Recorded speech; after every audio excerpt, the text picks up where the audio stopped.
lebih konsisten, lebih matengin dalam pola pikir, ya kan. Jadi jangan beranggapan orang muda itu nggak bisa apa-apa.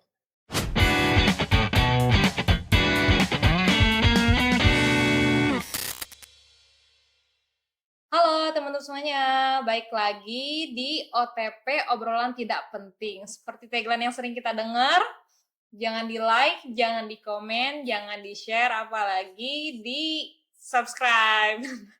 Oke, di episode kali ini kita mau ngobrolin tentang soal momen akhir tahun. Ngobrolin soal momen akhir tahun nggak sendiri karena bareng Pak San. Halo Halo juga. Bapak. Ada juga Mas Anton. Halo. Halo Mas Anton dan Mas Iqbal. Bareng trio-trio obor mas kayak gitu. Oke. Ngobrolin akhir tahun. Nah, akhir tahun tuh katanya waktunya liburan, bonus, dan refleksi diri. Nah, tapi kenyataannya kayaknya mungkin buat sebagian orang, buat sebagian perusahaan, ada mana yang momen paling melelahkan di akhir tahun ini. Entah mungkin target yang belum kelar, kerjaan yang numpuk, nggak dapet cuti, atau mungkin mental juga nih yang mulai goyah. Nah, itu jadi pembahasan yang mau kita bahas kali ini, bahwa gak selalu akhir tahun tuh berakhir bahagia, tapi ada juga momen menyedihkannya. Nah, oke, ngobrolin soal akhir tahun. Yang Mas dan Bapak rasakan, ekspektasi di akhir tahun 2025 ini tuh seperti apa sih? Nah, tapi kenyataannya tuh malah seperti apa? Nah, mungkin pengen dengar versi Pak San dulu. Oke, kalau versi aku ya, kalau namanya akhir tahun, pas kebetulan kalau saya kan kerjanya selalu di lapangan ya. Yang dinyatakan close akhir tahun tuh hanya bagian keuangan. Kalau untuk orang lapangan itu, kalau di close di akhir tahun, berarti perusahaan itu tidak jalan. Artinya ada stuck mandek ya. Tapi kalau orang lapangan artinya ya karena kebanyakan saya di lapangan, kalau di perusahaan di akhir tahun tuh hanya momen di akhir tahun aja, tapi secara rutinitas itu tidak ada stuck atau pemberhentian. Karena yang ada stuck pemberhentian cuma hanya laporan keuangan sebetulnya kalau di suatu perusahaan. Kalau untuk operasional enggak, tetap jalan. Bahkan kalau kita menangani perusahaan itu di bagian fasilitas umum, itu tidak ada libur, harus jalan. Iya. Kayak pelayanan umum apapun itu, di momen-momen tahun baru atau di lebaran itu mereka harus siap jaga. Yang berhenti cuma hanya keuangan aja sebetulnya. Tapi ada tutup bukunya. tutup buku ya Mas. Betul. Tapi pernah nggak sih dulu, mengingat Pak San kan sekarang udah lama juga di dunia kerja ya? Ya. Pernah nggak sih kayak kejadian akhir tahun itu bukan tutup buku, tapi malah buka masalah di sebuah pekerjaan? Oke, kalau untuk ada beberapa ya terus terang ya, saya kerja itu walaupun dulu pekerjaan itu satu ini pernah saya alamin itu salah satu bos lah yang di wilayah Tangerang sama usahanya dengan perusahaan itu juga sempat ada masalah. Tapi kebanyakan itu masalahnya itu di keuangan. Keuangan ya? Di keuangan. Karena yang tadi bilang bahwa mau tahun baru, mau lebaran, yang ada tutup buku atau tutup tahun itu hanya di keuangan. Kalau kita sebagai orang operasional, pekerja, proyek apapun, di hari-hari itu tidak boleh ada pemberhentian, atau tidak boleh ada momen tutup. Gitu. Pernah suatu kejadian, ya mungkin sebagai bosnya ya kalang kabut emosi, karena kalau laporan di keuangan itu masih melenceng atau tidak close, untuk next tahun ke depannya seperti apa? Jadi kayak laporan yang belum selesai itu bisa jadi fatal juga sebenarnya. Betul. Untuk di akhir tahun itu ya? Ya, karena kan kalau laporan keuangan atau laporan kegiatan di per tahun kan pasti ada laporan buku besar, ada laporan apalah, akhirnya untuk menghitung laba rugi perusahaan itu kan di akhir tahun. Closingannya. Karena kenapa disebut laba rugi di akhir tahun? Karena bos itu awalnya ngeluarin modal. Dari modal itu dikelola oleh karyawannya dengan sistem. Nah, ternyata di akhir tahun dari bagian yang mengelola itu tidak close. Hmm. Bos dapat report untung ruginya dari mana? Seperti itu. Jadi memang mungkin sebaiknya dan seharusnya tuh selesai ya Pak? Ya, di harus akhir selesai tahun. lah. Berarti berarti salah satu faktornya adalah target yang tidak tercapai ya Pak? Ya, Oke Mas, ngomongin soal tadi yang Pak San sampaikan, berarti kan berkaitan dengan target yang tidak tercapai. Nah, salah satunya juga karena mungkin peran orang tersebut yang tidak menyelesaikan tanggung jawabnya Ya. atau job desk yang seharusnya. Nah, tanggapan mas-mas sekalian, kalau misalkan seseorang atau entah kepala divisi dan staf-stafnya yang tidak memenuhi perannya atau penyelesaiannya itu gimana tanggapannya? Yang harusnya mungkin target tersebut tuh tercapai, terselesaikan, tapi ternyata tidak nih. Itu gimana tanggapannya? Mungkin karyawannya udah mau pindah ke tahun 2006 gitu kan, tapi datanya masih di 2025. Mungkin tuh contohnya. salah Contohnya satunya. kayak gitu kan, maksudnya kayak nggak ikut update lah datanya gitu, nggak tahu kayak Excelnya bermusuhan dengan orangnya kan kita tidak tahu ya, maksudnya Iya. kayak gitu.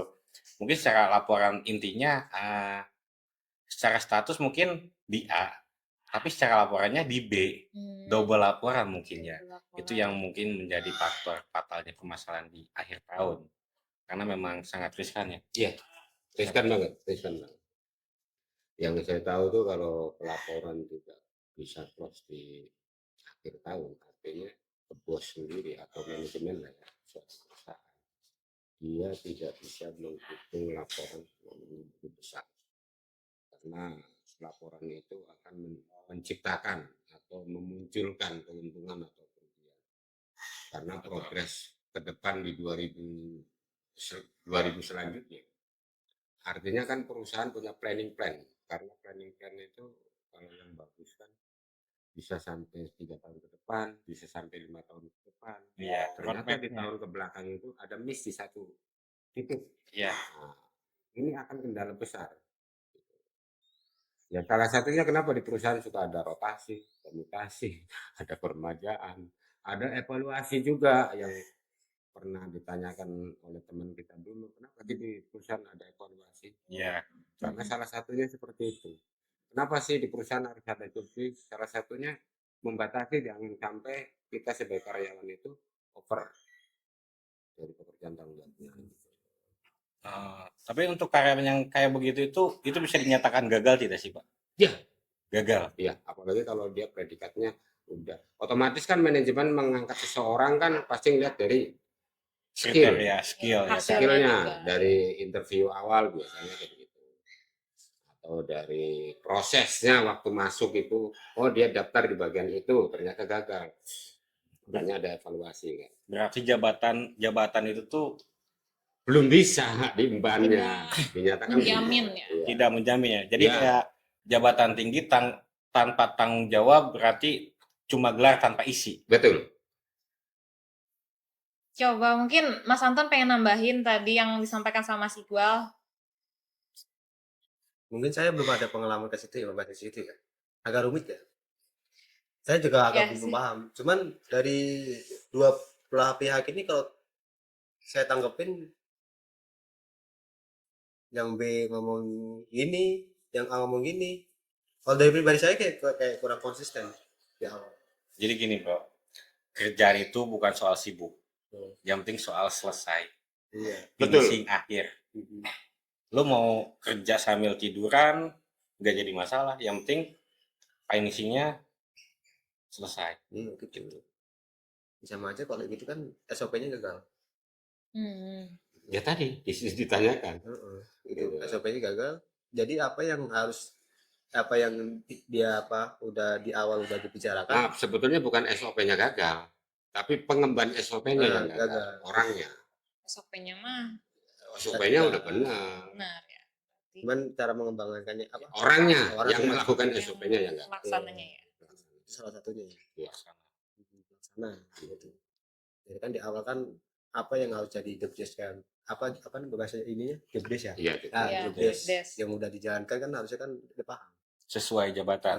Kan harus paham. Jadi kan dia harus harus punya level yang lebih tinggi dari bawahannya. Jadi dia lebih bisa menelusuri Menjalankan, bukan menelusuri. ya. Menelusuri, ya.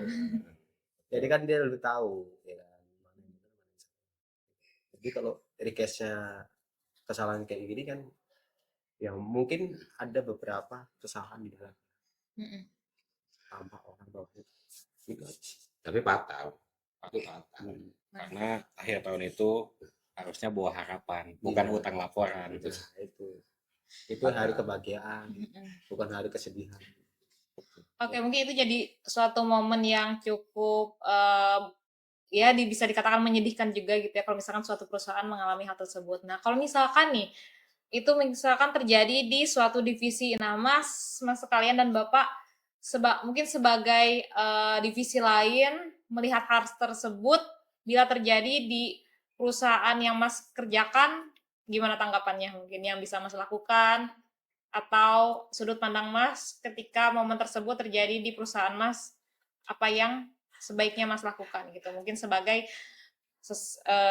teman divisi atau berbeda divisi kayak gitu. Atau mencari kayak sebagai direkturnya gitu kan, gimana gitu kan, atau misalnya kayak dengan karyawan itu bukan dinyatakan gagal tapi cuma diarsipkan sementara karena sifat emosional kayak gitu kan, itu bisa jadi gitu kan, karena mungkin mencari yang sesuai dengan tingkat kemampuan perusahaan juga sulit juga gitu kan, karena tidak semua karyawan itu bisa bersifat jujur, itu sih yang diharapkan itu kan. Ya, ada juga artinya kalau kita secara profesional ya harus koreksi sebetulnya. Gimana caranya? Sebetulnya sih kalau sampai gagal tuh hanya keterlambatan waktu. Karena apa? Ya ada beberapa indikasi kenapa itu terjadinya gagal. Satu, mungkin ketidakmampuan. Dua, ada hal sebab akibat yang berbeda pendapat bisa. Atau ada peralihan dari si pekerja yang tidak ada koordinasi dan komunikasi yang baik. Itu ada beberapa hal. Miskomunikasi lah itu. Iya, cuma kalau momen sebenarnya di suatu perusahaan ada kegagalan di pelaporan keuangan itu fatal. Itu fatal, Bang. Tapi dari kesalahan atau kegagalan itu bukan gagal, dia kesalahan bahasanya ya. Itu bisa beberapa faktor. Pertama kurang koreksi, kedua kurang bahasanya kalau di suatu teamwork itu kurang kontribusi atau koordinasinya. Mungkin lebih ke sifat egois juga ada. Pasti, karena di perusahaan itu egonya masih tinggi. Apalagi kalau suatu pekerjaan itu yang menggantikan dan digantikannya ingin menonjolkan diri sendiri. Betul. Karena itu kayak bahaya. Egois itu tuh kayak semakin tinggi egoisnya, semakin dia kehilangan fokus kerjanya. Betul. Kalau orang egois itu rata-rata tidak melakukan kesalahan. Jangan kayak gitu. Kan saya udah bilang. Gengsi untuk mengakui. Betul, mengungkapin kesalahan. Itu lah, bicara orang-orang pinter seperti itu. Jadi bahasanya tuh gini, ada orang itu emang dianggap bodoh, ada orang itu dianggap peminter. Nah, itu ya saya maksud. Tuh. Ada orang itu dianggap bodoh karena emang bener nggak bisa. Ada karena peminter. Peminter? Iya. Peminter itu padahal dia pinter. Oh, okay. Tapi tidak bisa melihatkan kepintarannya. Hanya terdiam. Itulah dari orang ego tuh gitu. Oke, mungkin kalau tadi ngobrolin kerjaan, suatu hal yang cukup ya bisa dikatakan jadi momen menyedihkan di akhir tahun ini yang harusnya mungkin membawa kebahagiaan tapi malah sebaliknya kayak gitu. Kalau mungkin sekarang pengen nanya versi pribadinya nih Mas. Realita Mas yang sekarang terjadi gitu di 2025 yang ekspektasi Mas itu seperti A tapi malah terjadinya tuh seperti B. Boleh disampaikan nggak Mas? Boleh diceritain mungkin. Kejadian kesalahan tuh dan hal apa tuh. Realita Mas mungkin di 2025 tuh pengennya misalkan punya nambah anak misalkan 2 tapi ternyata tidak kayak gitu. Kalau harapan saya di tahun 2026 sih semua divisi lebih apa ya, harus lebih konsisten aja sih. Lebih konsisten, lebih matengin dalam pola pikir, ya kan. Jadi jangan beranggapan orang bodoh itu nggak bisa apa-apa. Oke. Itu harapan Mas untuk suatu perusahaan terutama yang Mas alami, harapannya di 2026 Iya, kayak yang gitu. terjadi itu kebanyakan di tahun 2025 itu hanya omongan kosong. Apa yang kamu dapat itu? Hanya cobaan dan kata-kata doang. Kata-kata doang. Jadi maksud antum orang bodoh itu bukan orang pintar, orang diam itu bukan berarti orang bodoh, Ya sama aja. sama aja. Nah, orang pintar aja bisa menterin orang, Orang bodoh bisa mudahin orang. bisa mentrain orang, Iya, sebaliknya orang pintar bisa mudahin orang. betul. Oke, kalau tadi mungkin kita ngobrol tentang persoalan lain. Nah, kalau misalkan kalau refleksi diri dari Mas, mungkin harapan Mas di 2026 yang ingin diperbaiki entah dari kinerja Mas, motivasi Mas dalam bekerja, nah apa yang ingin Mas perbaiki atau resolusi Mas dalam bekerja di 2026 apa? Harus lebih konsisten. Pertama itu dari saya Buat diri sendiri Buat nih. diri sendiri dulu. harus lebih konsisten dalam kerja. Iya, terus Gak cuma kerja doang, sama omongan seperti orang lain juga. Lebih komitmen lagi. Harus memperbaiki komunikasi sama orang. Harus berhati-hati untuk menanggapi omongan orang. Karena kan omongan orang kan nggak bisa kita harus pakai terus kita jalanin kan, tentu. Pemikiran orang sama kita tuh kan beda. Contoh kayak Iqbal ngasih tahu saya, terus saya jalanin, pasti kan bakal beda. Gitu aja sih. Ritmenya ya. Jadi kan apapun yang omongan orang ke kita tuh belum tentu sama pemikiran kita sendiri. Beda. Dari itu jadilah ini orang sendiri gitu tanpa gitu orang lain. Gitu. Tapi kan belum tahu juga kamu kalau mau jadi orang lain belum tentu orang lain jadi kamu kan gitu. Oke. Kalau dari Mas Iqbal gimana Mas? Kalau dari saya, Sendiri ya Mas. kerja boleh capek, kerja boleh ngeluh, tapi usahakan semuanya selesai dengan baik dan rapi dan didata, karena suatu saat kita bakal butuh evidennya, entah di pengalaman pribadi itu. Iya, di 3 bulan, di 6 bulan, atau di tahun depan selanjutnya gitu kan, kita pasti butuh eviden. Jadi selesaikan dengan baik dan rapi, itu aja. Oke. Karena pekerjaan yang baik tuh pekerjaan yang selesai ya Mas. Selesai. Oke. Walaupun kita tidak bisa, tapi kita ada progres. Ibaratnya katakanlah selesai 85% gitu kan. Itu sangat bisa dihargai ketimbang kita masih menunda kerjaan tanpa selesai, tanpa ada progres. Itu sih. Oke, kalau dari Pasan gimana Pak? Kalau dari aku harapannya untuk 2000 semoga lebih nyaman, stabil, lebih lagi. Kalau statement dari perusahaan, mudah-mudahan di harapan di 2006 itu lebih nyaman, lebih maju, lebih konsisten. Pokoknya konsisten. Nah, di 2025 adalah barometer kita untuk perubahan, untuk perbaikan. Karena dari kata-kata juga tadi bahwa kita kerja itu harus ada data. Karena buat eviden, artinya kadang-kadang perusahaan itu kenapa menimbulkan evaluasi, salah satu evaluasi. Kedua, presentasi. Nah, sebetulnya kalau perusahaan menimbulkan evaluasi dan presentasi, berarti manajemen masih belum yakin. Dikoreksi, ada koreksi, belum yakin dengan profesional dari pekerjaan itu sih. Baik, oke Mas Lana. Mungkin sebelum Mas Anton meninggalkan podcast ini, Mas pengen disampaikan closing statement atau hal yang Mas pengen sampaikan untuk 2025 dan harapan di 2026. 2025 tuh kalau misalnya masih level mungkin untuk udahnya tahun 2026 bisa naik level lagi. Karena di tahun 2025 itu kebanyakan ngomong kosong, beneran kata-kata, ya. Tapi kenyataannya begini. Ya, jadi untuk tahun 2025 ya kan, semoga 2026 lebih konsisten lagi, lebih komitmen lagi, jalan SOP, apa yang harus dijalankan ya kan. Makanya lagi dengan satu divisinya masing-masing ya kan, tanpa ada ketentuan segala macam. Mungkin dari pribadi saya juga masih ada ketentuan atau kesalahan ya kan. Mungkin ya harapan saya juga tahun 2026 bisa kasih yang terbaik untuk Mas. Jadi setuju ya kalau nonton video itu wajib dan tidak ada Rafael untuk Januari. Setuju.